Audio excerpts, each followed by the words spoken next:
We are going to get people out of here by about 8:15, so that if you want to go to the rally that the League of Women Voters is putting on, you'll be able to get to that. But yeah, we'll get started in a couple of minutes.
All right.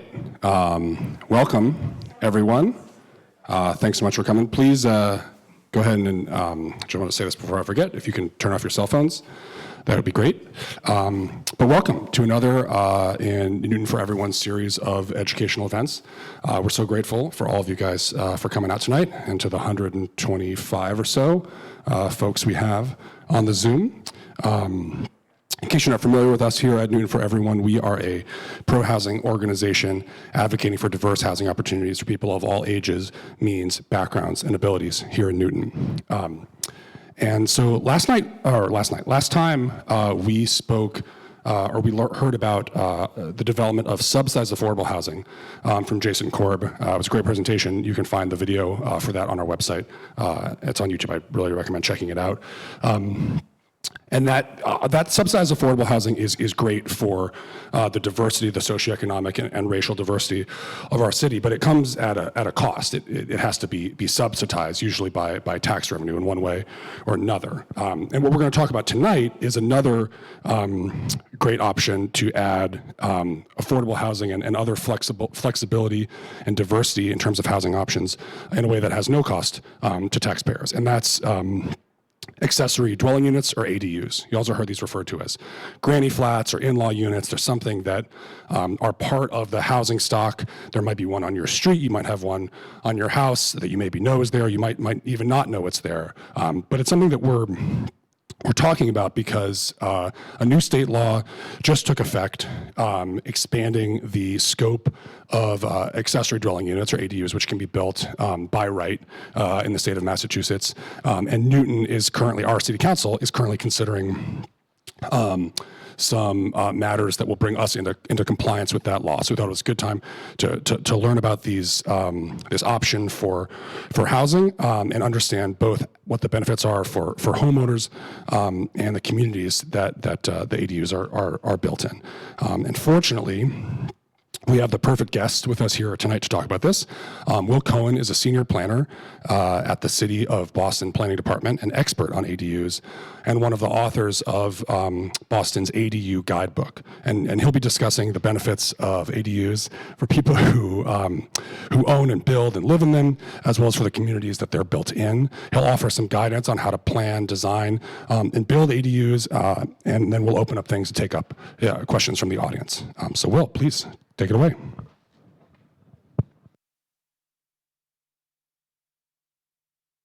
Mic's still working? Great. It's a pleasure to be with you this evening. Now that I'm a government official, it's worth noting I come to you this evening not representing official policy positions of the City of Boston for the City of Newton, but I do work at the City of Boston, so I'm coming to you as a practitioner, as a neighborly practitioner. I should also just note in terms of context, before I worked at the city, I worked at the planning consulting firm that does a lot of, on-contract planning work for the City of Newton. And so I was involved at the earlier couple years of the Village Center work. So I have some context for Newton, although I am not totally up to date with all the fun, exciting things that you all are doing here at the city. With that in mind, my goal will be to give it's not exactly an allegory. I'll give you some feedback, or I'll give you some information on what we're doing here, what we're doing over there at the City of Boston, and then I'll give some additional information about how we're trying to deal with that in terms of teeth when it comes to zoning. In some ways it's applicable, in some ways it will be instructive as an example, but I'm not weighing in with very specific recommendations or plans for what Newton should be doing. That is definitely outside of my lane these days.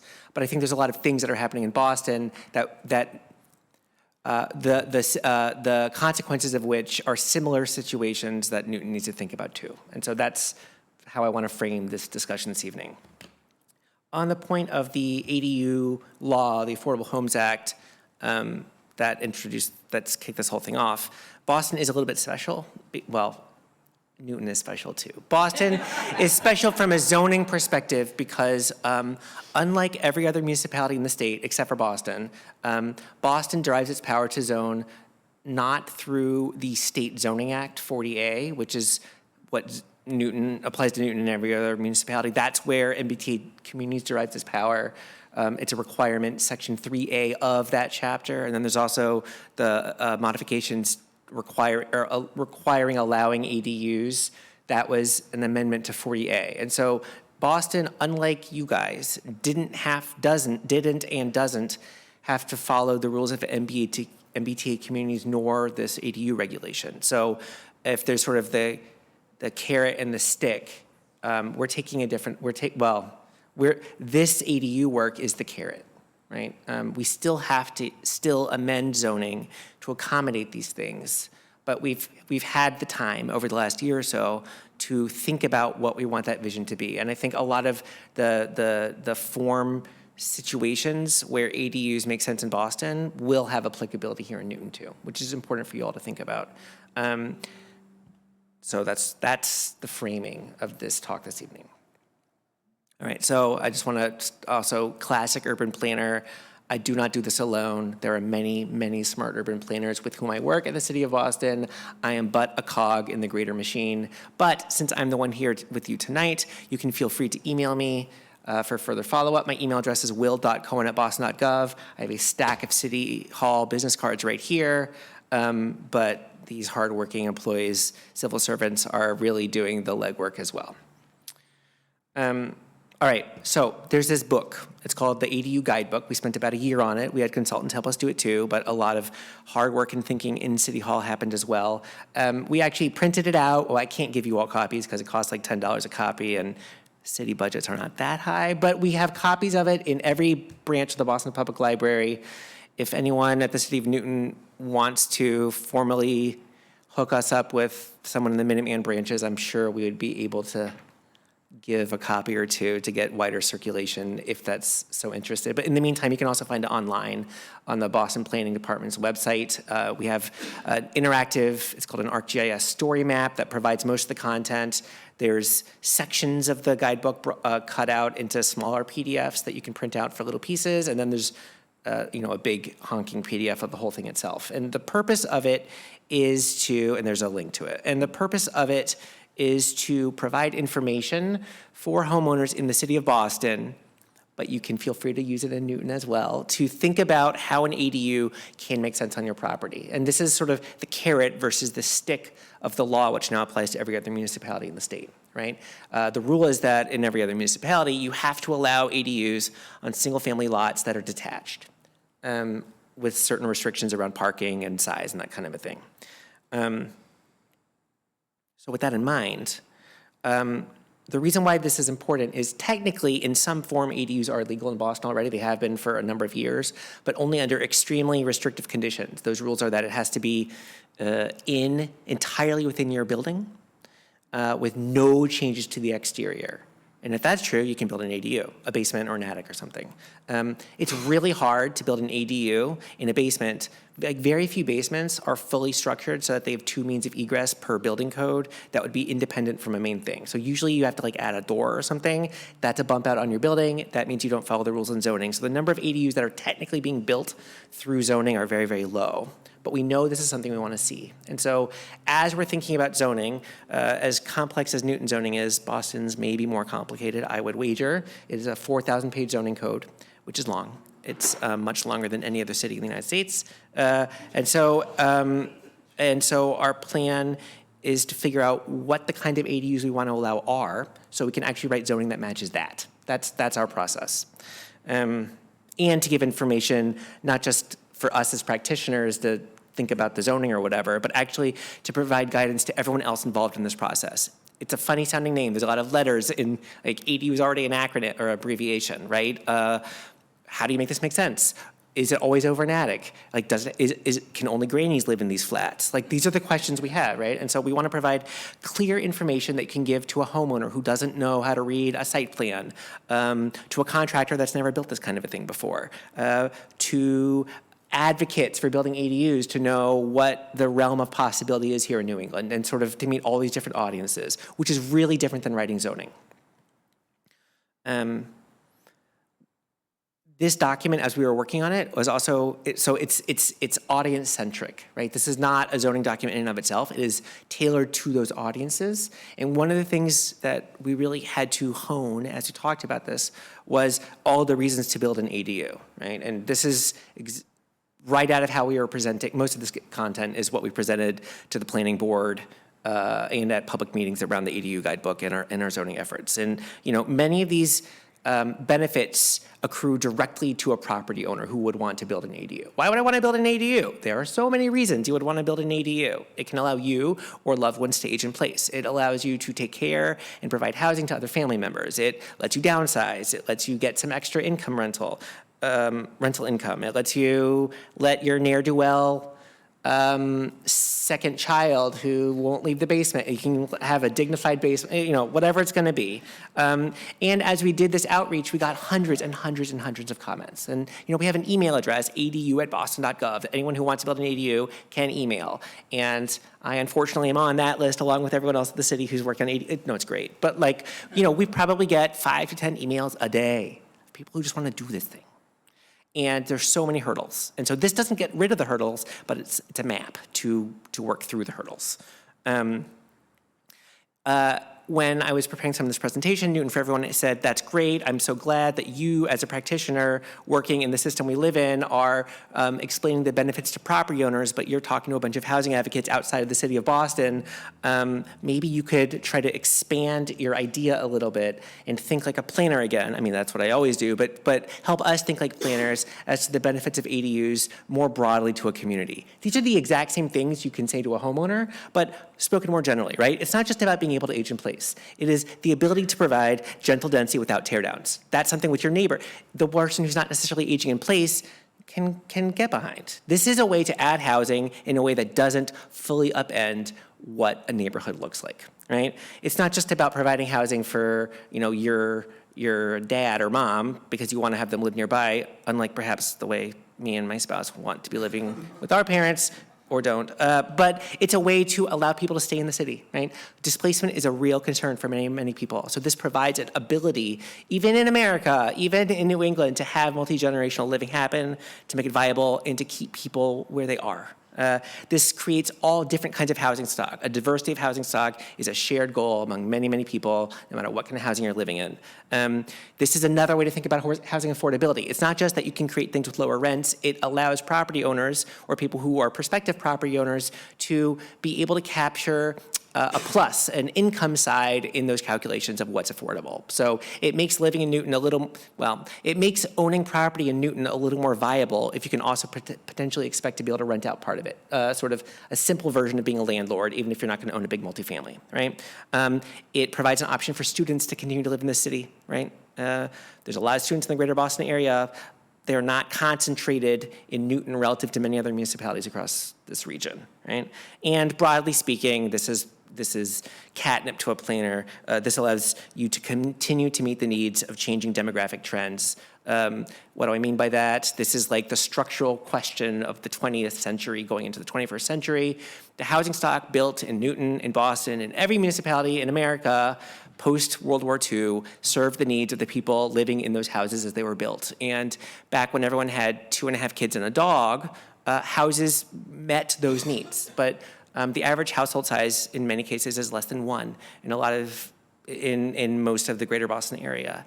And it's not that the city can't hold the number of people that we're talking about, but it is that units are not structured to accommodate how people are living in the year 2025 and beyond. And so this is a way to retrofit. This is a way to keep what we have and let it swing with the wind a little bit. And that's our goal. That is what that's one of the things urban planning does. And so with that in mind, we came up, and also urban planners and architects love a good taxonomy. We divided up the ways you can have an ADU on property, on Bostonian-ish property, into 12 different types. And the other big thing that we noticed, and this is something which I've poked around at some of the observations that the Zoning and Planning Committee is doing about residential updates to residential zoning here in Newton, that idea of narrow lots versus less narrow lots is a thing.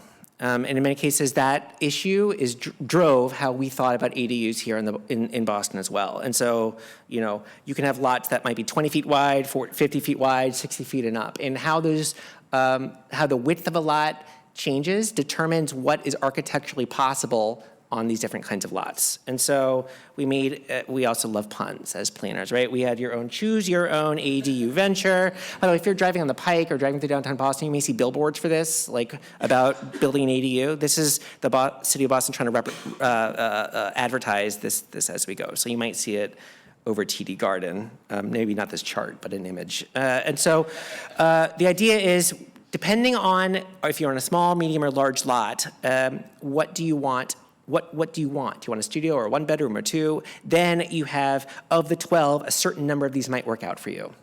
To be clear, things that work on smaller lots also work on medium lots. Things that work on smaller lots or medium lots also work on larger lots.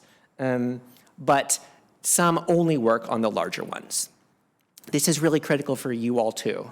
And this is because, as I'll get into a little bit later, that rule about the law for ADU zoning requires that you be able to build a detached ADU on single-family lots with some restriction about sizes, at least as we see it in Boston. And to some degree, this is going to be a consideration that the city of Newton may want to think about, is that a lot of ADUs in Boston are not going to be able to be detached. The fire code, which is a statewide thing, requires that you have between 10 and 20 feet of access clear, depending on exactly how an ADU or a second dwelling would be. If it's behind a primary structure, you have to have a lot of space for like a truck to get back there. And if you're in West Amesbury, Bridgewater, whatever it is, like most of the state, that's okay. Like, you probably have 20 feet of space around your house, but you do not, if you have a 20-foot lot, you don't actually have 20 feet of space. So you cannot build a detached ADU back there. This is not gonna happen. It's also very expensive. And so a combination, and it can't be a driveway, because if there's cars parked on it, the truck can't get through. So really, that needing to have like a 10 to 20 foot wide open path all the way back, not a big garden, not a driveway, but driveway-like, is a real high burden.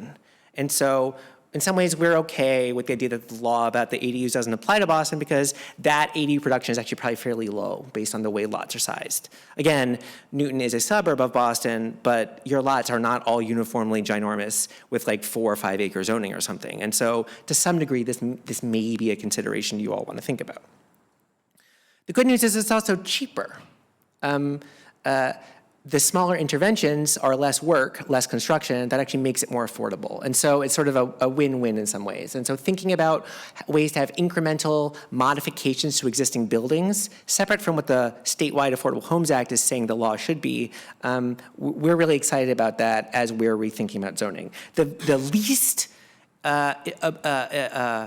least noticeable from the outside is one where you actually don't do anything on the outside, but maybe the door, right? Where you're actually taking an existing unit and just making it into 2 units. That can be 2 smaller units.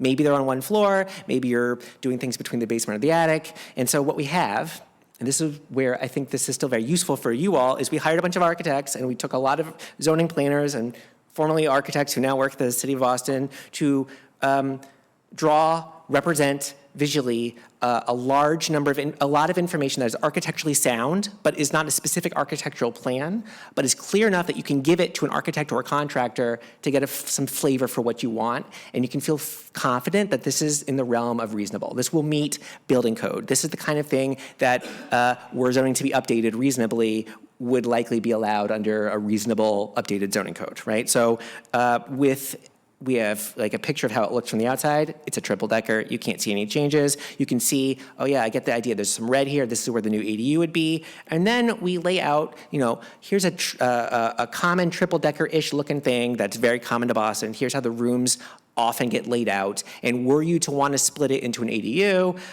here's what you should think about. You'll need a living room. You'll need a bedroom. You'll need a bathroom. You need a kitchen. Here's some reasonable sizes for a small but like livable, dignified unit. Here's one way it could kind of make sense. And then there's a lot of other annotations explaining the reasoning behind it, maybe some observations about zoning or why this is a good scheme or why it's appropriate. So we always have, an axonometric diagram, a site plan, a rendering, building plans, and then another idea about optionality, where we get beyond an exact building plan and say, that's the general idea, but look, there's many other ways you could do it. Maybe if you have a little bit of room, you could bump out a little bit. It doesn't just have to be about splitting. You could have an entire additional separate floor be dedicated separately if you're in like a multi-story house or something. You could enclose a porch, make a little bit of space back there. And then we give examples of things either in or near Boston, sometimes across the river, of buildings where this kind of intervention takes place to see how it is in the urban fabric of our region. So we have a couple of those for small lots. We then get a little more, we show some larger interventions at medium lots. I'm going to show a little bit about attached one on the side. This doesn't have to be on a corner. We have actually a separate one that's even more fancy about going a little bit bigger on a corner lot. But an internal ADU is sort of the term of art for something where you're mostly inside the existing building, you're splitting or reconfiguring a building. Attaching would be one where it's still separate, but it's not a second building. And this solves, for Boston at least, a lot of these issues around the fire code, because you don't need all the same stuff to have an attached building, because all the fire prevention of one building applies to the next. So the fire truck doesn't have to get all the way to the one in the back. It's just the same building. It's still sort of accessible from the front in some form. But then on the other hand, other fire rules come into place, because once you hit 3 units and up, other kinds of stuff happen about building code. We even have a bunch of annotations there. You can see up at the top, there's a little picture where there's this guy, right? It's attached. You need to follow the International Building Code versus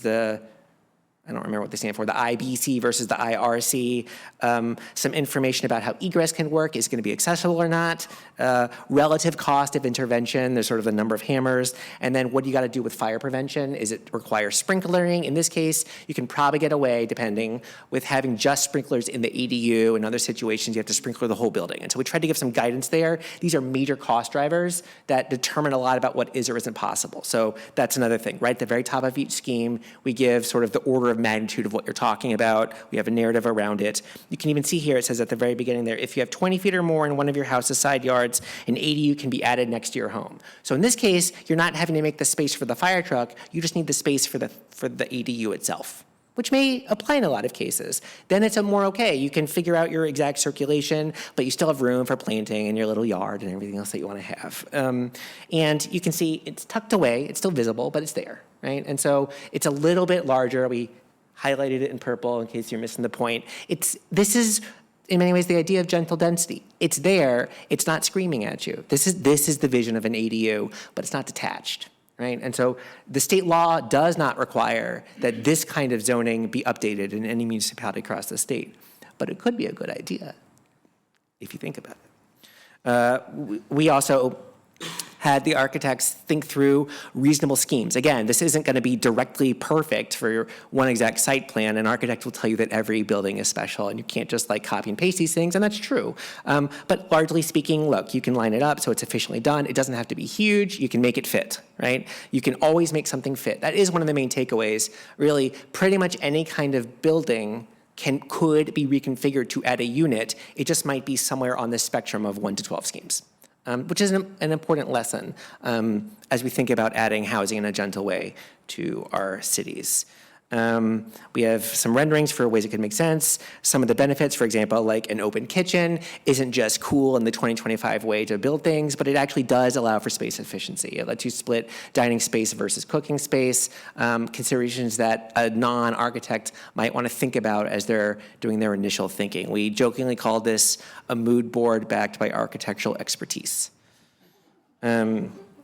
With some more information, you could wrap it around, you could build it along the side, maybe it's part of a splitting your unit. It doesn't have to be one or the other. It could be attached, largely attached with internal work. It could be largely internal with a bump out. You can sort of mix and match it as you see.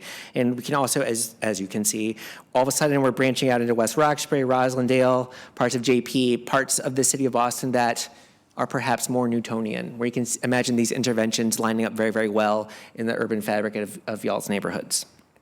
And then we get to larger lots, and this is where they are, in fact, often detached, but not only. In fact, you can see that first scheme is attach an ADU in your front yard. Maybe you have a bunch of trees. Maybe you love your garden. Maybe you want to have an ADU and you don't want it to be in the backyard, but you have space. Maybe you can make that work. Again, the zoning law statewide isn't going to require that any city allow attached ADUs, but we still think there are situations where it can make sense. But then there's also backyard ones. So we have a smaller one and a bigger one, right? So here's a mid-sized one. Again, the fire code's a key. Boston's interpretation of the rules say that there are situations where if it's detached but mostly visible, I believe it is, you can get away with 10 feet, not 20 feet. So here, there's this path here. In fact, for anyone who's curious, the city of Boston does also have a painstakingly drawn out, again, interpreted by ISD at the city of Boston and the fire department at the city of Boston, but it's based on statewide laws, guidance around ADUs and fire safety that might be useful for any of you. I don't know the level of detail to which inspectional services in Newton has like really had to tackle all the different ways that ADUs make sense or not. That might be instructive, but again, different jurisdictions. I don't speak for Newton. We made sure, so this is 1,000 square feet of gross square footage, but it's got a footprint that is still within the existing zoning rules, which are less than that. So it's 1,000 across 1.5 stories. So it's actually, I forget what the exact footprint of the building is. Let's see, it's like, oh geez. I don't have that set on me, but it's less than 1,000 square feet, obviously. It's probably more like 700 or 800. So that's where like a story and a half gets you a lot. This is a big discussion, if I recall correctly, around village center zoning, that the role of the half story, the role of the pitched roof is, depending on how you do it, a way to squeeze space in a way that's not as noticeable. And that really plays a role in ADUs too. So that extra half story can still be effectively much like a second story, but small. I mean, obviously that's what a half story is, but it goes a long way, especially for where you are able to fit detached ADUs, because the footprint is really, in many cases, a really big challenge to find on sites here in cities. And look how lovely, who wouldn't want to live in that, right? That's the carrot. Look at that half story, every square foot being used efficiently with optionality, et cetera, et cetera, et cetera. So How long am I going? Ooh, I went a little bit long, but I'm going to be fast. So that was a step. We got it adopted. It's now a document that we propose, but it's still not the zoning changes. And that's now what we are rapidly hurtling towards trying to figure out here at the city, to actually turn this into zoning, which, again, may have some applicability here in Newton, but not in a direct way, because we will never change your zoning. One lesson which has applicability not just in Boston, but in any municipality in the state and, dare I say, the country, is that zoning nonconformity runs rampant.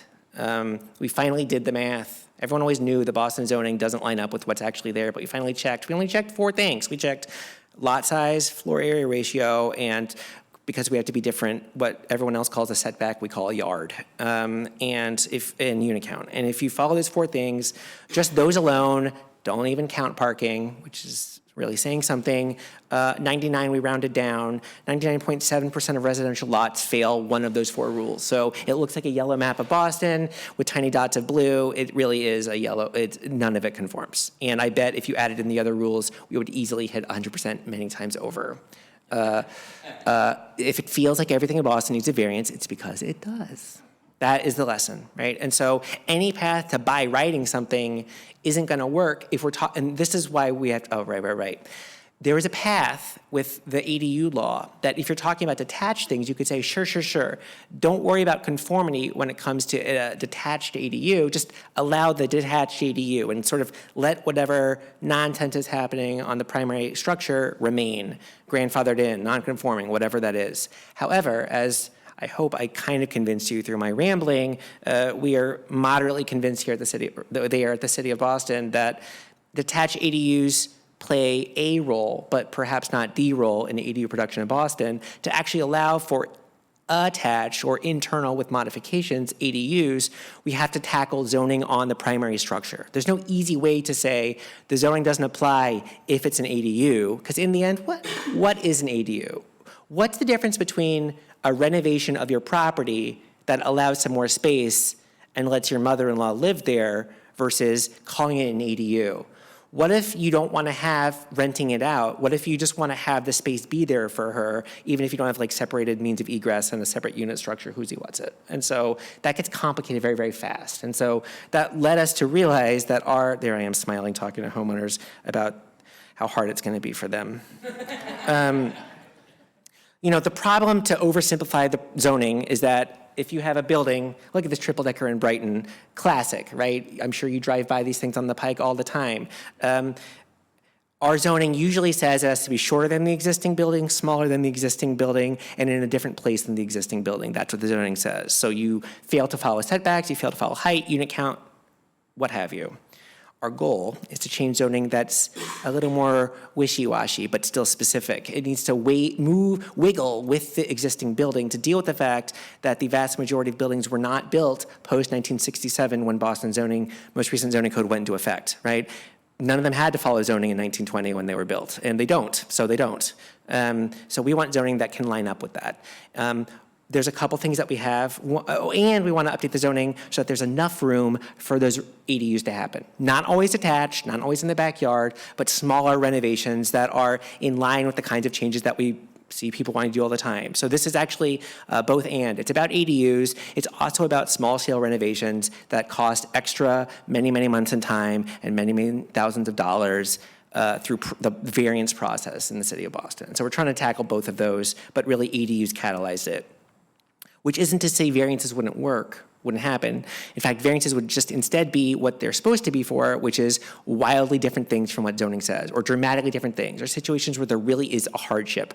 We don't want the hardship to be that your lot is smaller than what zoning says a lot can be, even though most lots in that district are already smaller than what the zoning says. So that would then allow that discussion, that harder process, to be for projects that are more on the merits about that. That's our goal. We did surveys, not extensive. Again, this is like one of many, many things cooking at the planning department, but we got hundreds of responses. Even for this, we even got hundreds of people to respond to a not specific zoning proposal, generally about housing production. And we made people not just say what they want the world to be, but we made them put on their zoning code hat, so to speak, and say, if you really had to pick, what would you think about height versus bulk? What about this? What about this? There was some frustration from people that were like, that's not how I want to think about it. I want to tell you what I want the world to look like, and that's true. But our job is to write zoning code. And so we actually got some pretty good uptake on that. And one of the more interesting points was we asked people not what the point, not what the role of the community should always be in development across the city. Right now, actually we know the answer. The answer right now is because everything needs a variance, there's a very extensive community process across the board. We have that answered. But in a world where zoning were changed, and if you were a property owner, what do you think is an appropriate amount of feedback your neighbor should be able to give on it? Try to put yourself in those shoes and answer that question. And we got two very different answers, both of which were the primary answers, which are both different, but as a planner, I would say very much compatible. One is you should have no feedback. No neighbor should have no feedback besides what's in zoning. If you're following the rules in zoning, you should be okay. That plainly read sounds a little bit like we don't need all this community process. But it's more subtle than that, because it's saying assuming the zoning is being followed. That's not a situation we have right now, so it's a little bit hypothetical. At the same time, we heard a lot of other people say the second most common thing, and then the third most common thing, were that it's really important for neighbors to have input about dimensional changes, which really, as we saw from the nonconformity, is a huge piece of it. How close are you to the side of your lot? How big should the building be? That's a lot of what zoning's about. Or even more broadly, that it gets bigger than that. It's about noise, it's about shadow, it's about disruption, it's about generalized adverse impacts. Those two answers are kind of the opposite in some ways from no feedback.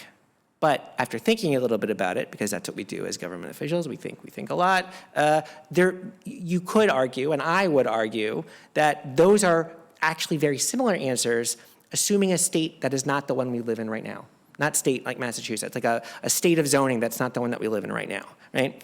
If zoning were appropriate, if zoning were thought through logically, if there were a way to reasonably comply with zoning and build things, then it's reasonable to say that you shouldn't really have some feedback. If the zoning works, follow the rules. At the same time, all the stuff that people are doing in the city of Boston or in some other city that never follows the zoning, I have no idea what's gonna happen. I have no faith in the process. It seems like people can get away with whatever they want if they just make their case ad hoc to the Zoning Board of Appeal, which is true. That is exactly what happens right now because it all gets variances. So that second point, if the zoning is appropriate, you don't gotta be worried about the dimensional rules because the rules will actually be enforced and protect you from the thing you fear. That would be great. That would be actually zoning doing its job. And so we take that as a sign to keep going. We haven't figured it out yet, but we should keep going.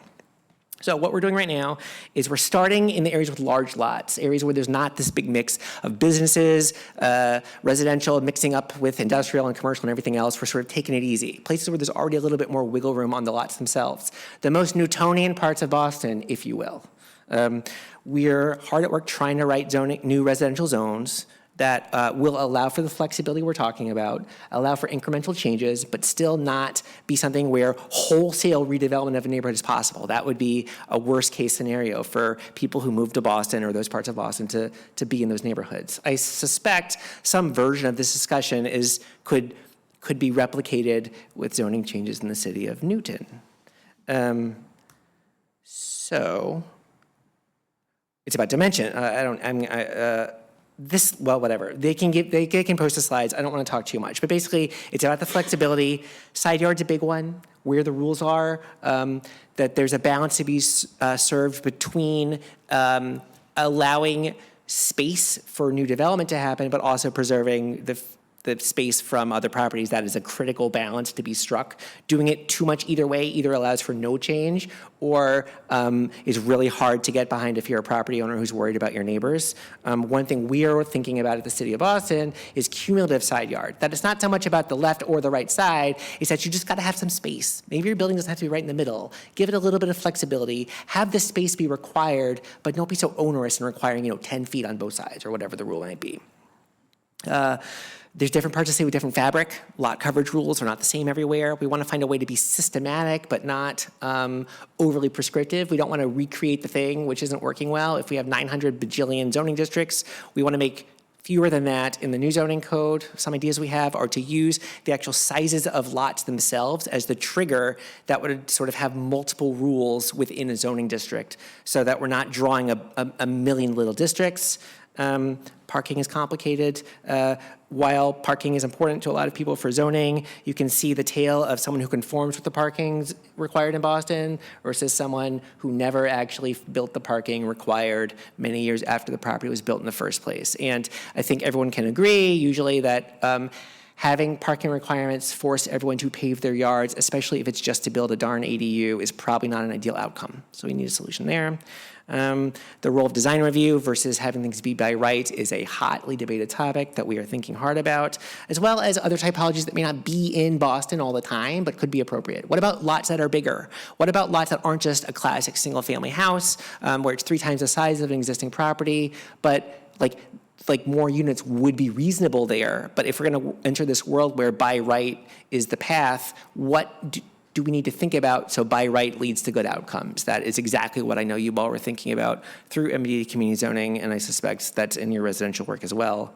Then, of course, there's just the broader planning idea that for all the importance of open space, which is very important, for everything that I'm talking about, there's an equal and larger amount of work being done by the Parks Department, landscape architects, and all the other work to make sure that permeable open space and like a just, resilient community is what we do in Boston. There's also the broader idea of sustainability, and that smaller units in cities create much less carbon. And so the idea of sustainability isn't exclusively about green space. It's also about reducing our carbon footprint, and something like an ADU, adding units where we already are, is a great way to do that.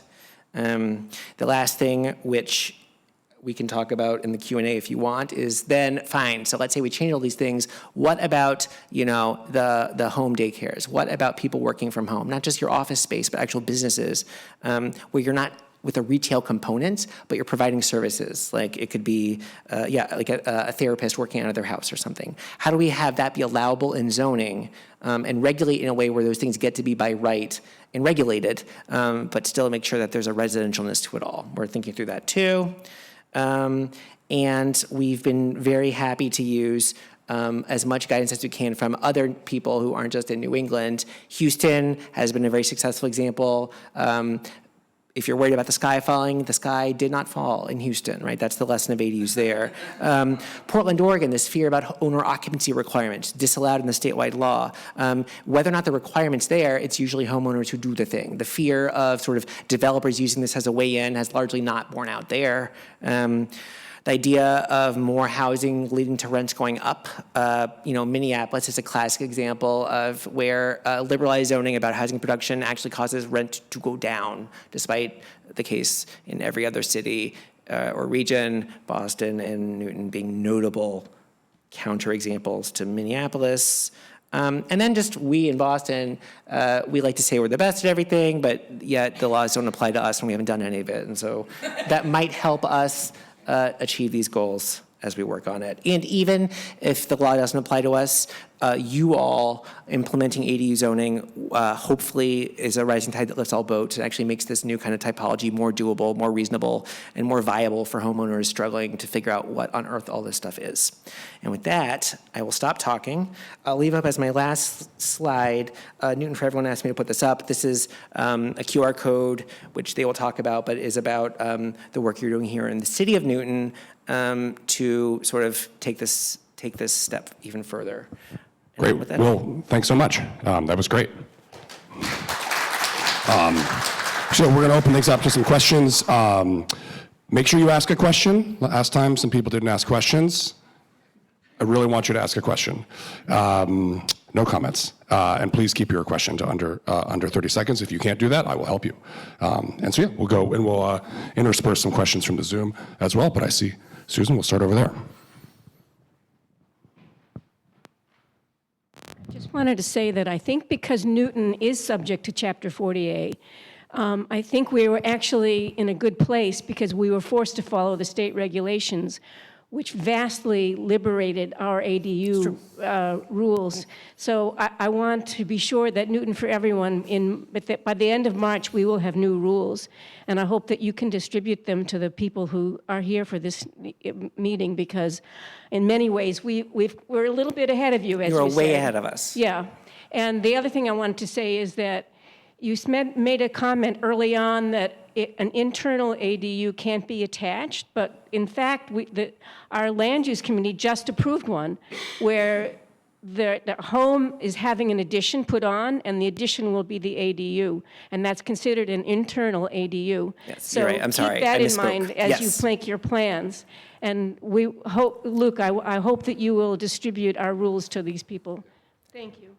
On that note, I should note that the planning department, the city of Newton, you have a killer staff of extremely competent civil servants who do very good work. And I was frantically trying to catch up on both the proposed ADU regulations and the residential zoning that's in the works, coming off the heels of your past MBTA communities legislation.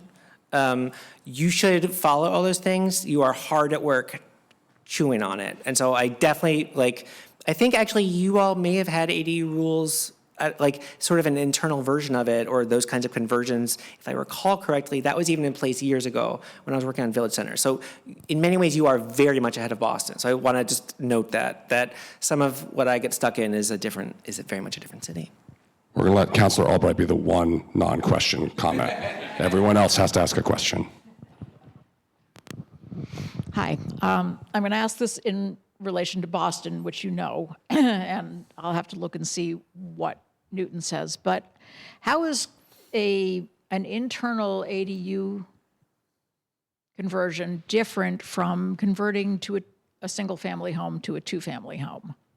That's an excellent question. And this is something which we're trying to figure out in zoning too. So to the fact that it's confusing is correct, I guess, is step one.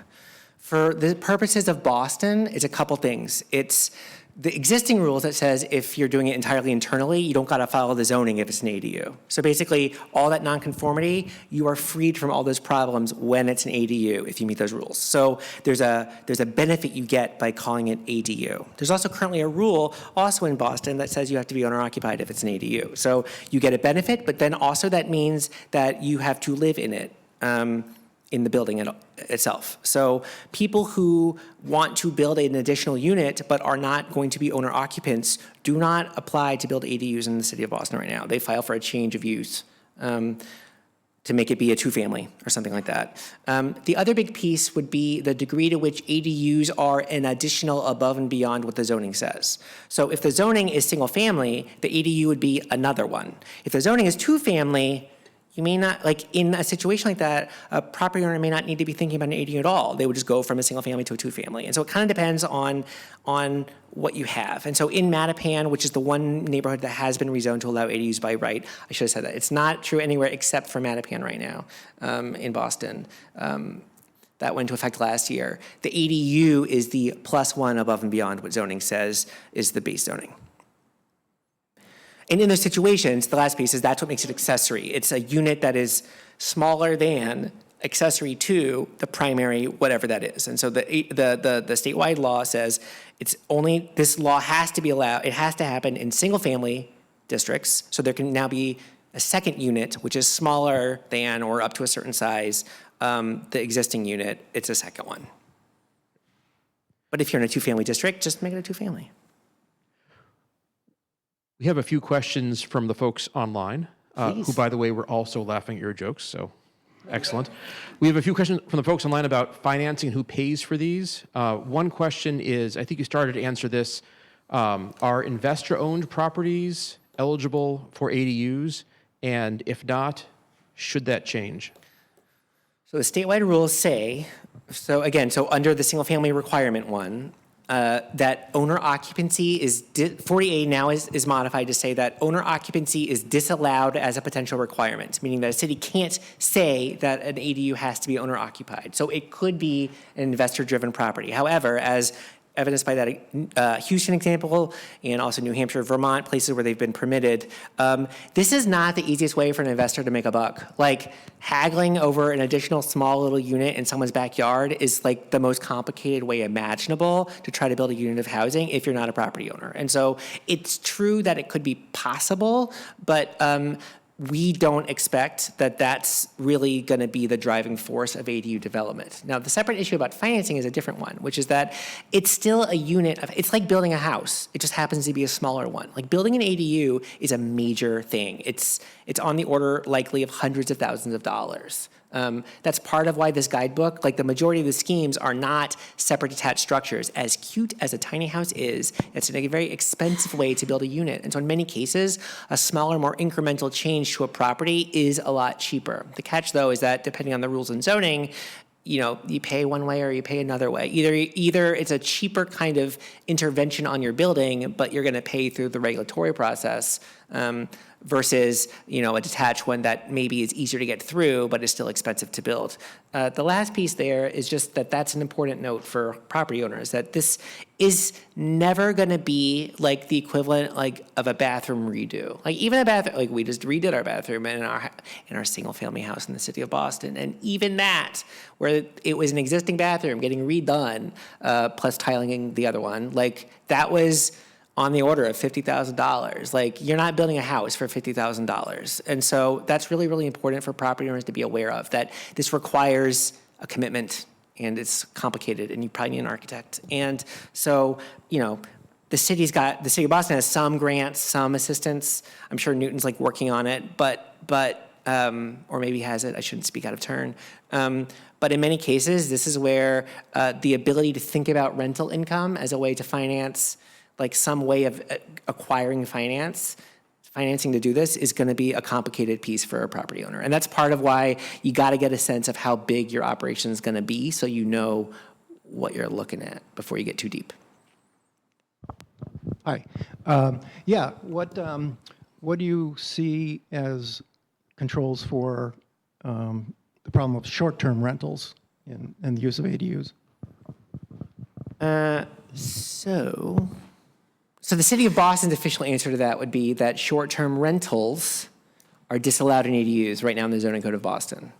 This is very similar to the whole idea of owner occupancy as well. There's like a lot of ways where all these rules are overlapping and interlocked. But for short-term rentals in Boston, you're supposed to file with the city, be registered as one. There's some regulatory oversight over it. I suspect there's some similar kind of parallel version of a regulatory regime around short-term rentals here in Newton. Don't quote me on that. I don't actually know. But I think the question becomes one of separating the ADU from the short-term rental. And so that's a decision that Newton needs to make about all of its different housing units. And generally speaking, as a planner, I think it makes a lot of sense to try as much as possible to have ADUs be subject to the same, again, there are some exceptions to this, it is more nuanced than that, but as a general rule, it makes sense to have the rules of an ADU be similar to that of many other units of housing, because the more the restrictions go on an ADU, the more that becomes like a strange runt unit of housing subject to a whole separate regulatory regime. If it's again, it can't be owner occupied, so that's irrelevant here, but like, were that rule to be in effect, what happens if an aged property owner passes, their children inherit a property, don't live in it, like now technically that ADU, which someone was living in, is illegal to be occupied. It's a violation of zoning and thus needs to be, like someone needs to be sent, like evicted from it, and it needs to be deregistered or something. Like, there's many very complicated other ways that regulations relate to one another. And I think the main thing that we're seeing about ADUs is they're not really a loophole to redevelopment. They are an additional allowance that property owners have. And with that sort of overall constraint weighing it down, I think that mitigates a lot of the other concerns that people have about things like short-term rentals, owner occupancy, and other kinds of requirements. But that's my speculation. Another question related to financing from the folks on Zoom. They're wondering, who finances these?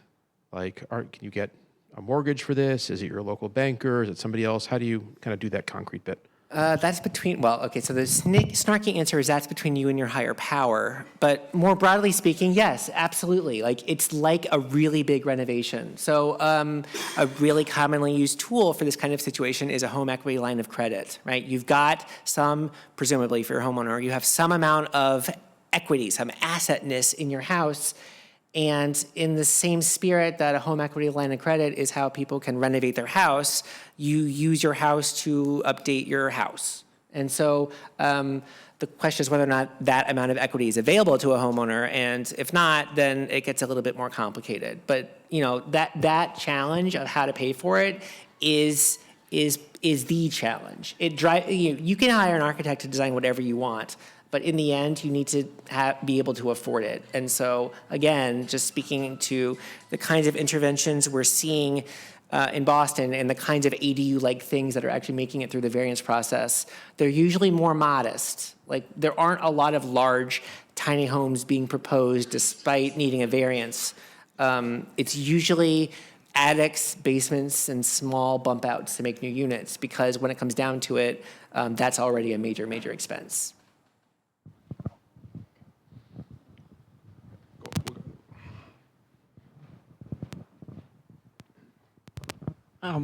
Can you talk a little bit about how the regulations might interact with historic district if you're trying to cite an ADU in a historic district? The sky's the limit in how they could interact. Broadly speaking, I think putting on a planner hat, and I'm not a historic preservation planner, so I'm a little bit outside of my deep wheelhouse here. In Boston, usually there's like things that are landmarked properties where they're under a very restrictive set of rules around zoning and changes. Think the Back Bay, where any kind of modifications to structures are very, very difficult to get approved. In a situation like that, I think an ADU is likely not realistic, because that is a substantive change to a building. It's hard for people to even replace their windows there. Separate from that is issues around things like national registers, softer kinds of historic designations where there's character to be considered, where design review comes into play. In Boston, for example, there's a lot of in certain parts of the city, there's additional design review that buildings have to go through. And sort of in that netherworld of not like truly landmark properties to things with historic character, I think that's where it is important for the city for you all collectively to work toward figuring out where you want that balance struck.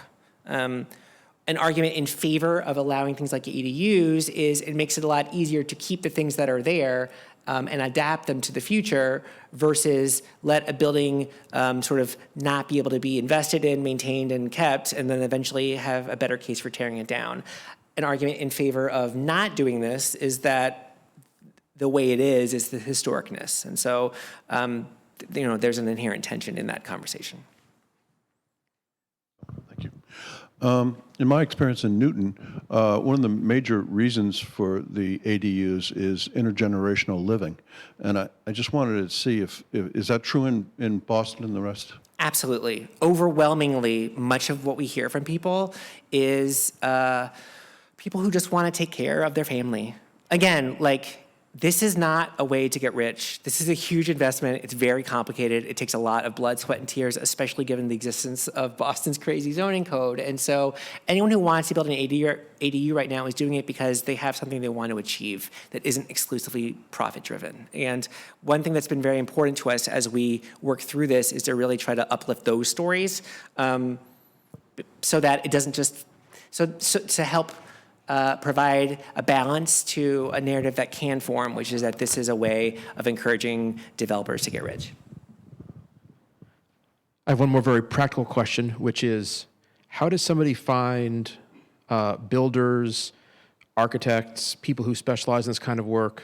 It's not as common yet in Boston. I don't know if Boston's doing things. The question is, from the person online, could they find the same thing from Newton? Is there like a registry of people who've done these kinds of work, any kind of support in that world? So when you email the city of Boston to ask that exact same question, they will tell you there is not a preferred architecture list. It is inappropriate for city governments to be like telling you what builders to use. That would be, it's just, that's a conflict of so many different things. And that can be true, but more generally, there are lists of people that you can talk to. The Boston Society of Architects, which is the local professional organization, has a list of all architectural members of all practicing architecture firms that are registered with the BSA. You can filter by places where they work. You can filter by residential housing. You can search for terms. You can type in things like accessory, ADU, et cetera, and get lists of things. A combination of that plus, let's call it internet sleuthing for New England architects who do ADUs, they are out there. There's not, to my knowledge, a good centralized list of resources. I acknowledge that that is, in fact, also a struggle. Part of why we wanted to make this guidebook is so that you don't have to find someone who built an ADU already to figure out how to build an ADU. In the same way you find an architect to do anything, we're trying to provide information so that anyone who is an architect can pick up the pieces and help you out. That is our goal. And so we hope that that information still provides use outside of our city limits. I apologize for my vocal fry. It is really a lot tonight. Similar question to the last one, which was, I feel like when there's profit to be made, there's marketing. So you get pamphlets about, we'll redo your doors or your windows or, all these different things. We'll do your boiler because we're doing the neighborhood. Has anyone who's done ADUs yet in any city gotten to the point where, to the same question, there are architecture firms or builders sending emails out or whatever, flyers Someday. Hey, someday. But it just hasn't happened yet. It's not, to your point about it not being a great profit venture, it is just a lot of blood, sweat, and tears, and architects and builders just don't want to get involved right now. Contractors love coming to our public meetings and spamming their contact info in the chat. That's a separate issue than having a proven track record of builders of ADUs in the city of Boston. I suspect that will get better with time in the same way that anyone who bought an electric vehicle in the last decade struggles to charge it, but it gets easier every single day. That's a bad metaphor, but I think you know what I mean. I hope this same problem isn't one that we have in a few years, but it remains to be seen. I actually will say on that point, in California, where they've had a more expansive ADU allowance for a couple of years, there are firms that are specializing in kind of they're trying to make a kind of streamlined online process where they understand the regulations. A lot of it is constructed in a modular fashion. So it is, again, the homeowner has to be choosing to do that, but that is a place where there are different, I think several firms. Some people are, again, focusing on the regulatory part. Some are doing cool things with construction techniques and things. These are smaller things. You can put stuff on a trailer and just drop it on the site. So I think theoretically, it might be that with this expansion in ADUs that the state law is hoping to have, you might see firms start to do that. Maybe some of the California firms would come out here, or we'd start some here. So it'd be interesting. We might see something like that. I think we're gonna wrap up the questions there. Want to thank Will again for his expertise. Will's been great. Give a round of applause, please. Really great, Will. Thank you for sharing your time and expertise. We also want to thank Dennis Milligan for helping us out with the Zoom and all the audio-visual stuff. If you enjoyed this event and would like to hear about more events like this, please sign up for our mailing list. There was a list outside. You can also find it on the website. We're going to have more events like this later in the year. In April, we'll have an event about the environmental implications of building more housing for climate change, which we're really excited about. We'll have other events coming up around workforce housing and the effect of market rate housing on affordability. Lastly, I have a request to make for all of you. Involving this QR code that's up here, which is that we would like you to reach out to the City Council. There's a matter in front of the City Council right now, again, around our compliance with this new state law. Two of the policy changes that we are advocating for that would go beyond what the state law calls for, but which we think as Newton for Everyone is a really good idea, are to allow up to 1,200 square foot ADUs by right. The current limit is 900, and we think giving that extra space will give people more flexibility to do things like have a second bedroom for a caregiver, for an elderly member of their family that's staying with them, or other ways of flexibility. So we'd like you to mention, if you can reach out to the city council, that we should go to 1,200 square feet by right, and also to allow for the full utilization of carriage houses, historical carriage houses. Right now, that you're not allowed to use it, you have to be limited to the square foot. But if you have a 1,300 square foot carriage house, it's kind of silly if you're only going to be allowed to build a unit into 900 square feet of it. What are you going to do with that other 400 square feet? It's a little awkward. You got to finish it. You got to keep it out of the elements. It's not a good idea. Use the whole thing. It'll help you retain the carriage house more than will be preserved. It won't be torn down. We think it's a good idea. If you think it's a good idea, you can point your phone at this, take a picture of it. It's also going to be an email that Josh is going to send you. It'll help you write a letter, reach out to the city council, tell them you think it's a good idea. Hopefully they'll all vote for it. So yeah, that's what we've got. Thanks for coming tonight, and have a good evening.